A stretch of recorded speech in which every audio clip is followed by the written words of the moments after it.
Clairement, il n'y a pas d'heure pour une story time. Je vais enfin vous raconter comment j'ai rencontré monsieur. Surtout que ça fait vraiment scénario de film. Déjà, quand c'est arrivé, je voulais plus du tout entendre parler de garçon. Parce que j'avais vraiment pas rencontré les bonnes personnes avant lui. Et malgré que monsieur soit sur les réseaux sociaux, je ne l'avais littéralement jamais vu. Mais il y a eu un soir où j'étais en live, les gens avertissaient que vous savez qui était sur le live. Je fais pas plus que ça attention, juste grâce à ce moment-là, je savais à quoi ressemblait au moins son visage. Mais pour autant, on s'était pas du tout parlé. Et puis il va arriver quelque chose d'assez dingue. Je me baladais dans Paris et justement parce que j'étais en déprime à cause des mecs toxiques là. Et là, on me dit salut.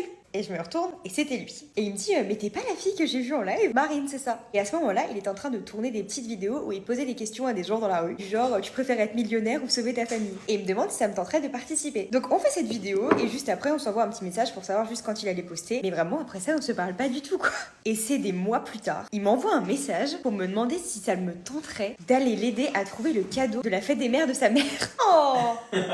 Et voulait vous faire coucou. Moi je le trouvais marrant donc j'ai dit oui. Et après on va se revoir mais toujours dans des activités plutôt de potes. Il y a sa sœur ou son meilleur ami. Moi je voulais tellement pas de copain que je ne le draguais pas du tout donc ça m'allait très bien. Et c'est à force de se voir qu'on se parlait presque pas par téléphone. Enfin il m'envoyait un petit message, t'es là, t'es pas là, on se voit. Je disais oui ou non. On apprenait à se connaître dans la vraie vie et de plus en plus on se rendait compte qu'on avait des points communs, ce genre de choses. J'ai fait l'aveugle quand même pendant super longtemps. Tout le monde autour de moi me disait mais vous allez voir, vous allez vous mettre ensemble. Et moi j'étais dans le déni. Il est pas trop mignon ce mini baume. Et c'est réellement en passant du temps ensemble qu'on a un peu laissé les choses se faire. Quand on avait senti que potentiellement ça basculait, je l'avais même friendzone, que concrètement je voulais pas me mettre dans une histoire. Mais il a rien lâché. Comment vous dire que c'était un ami vraiment très attentionné.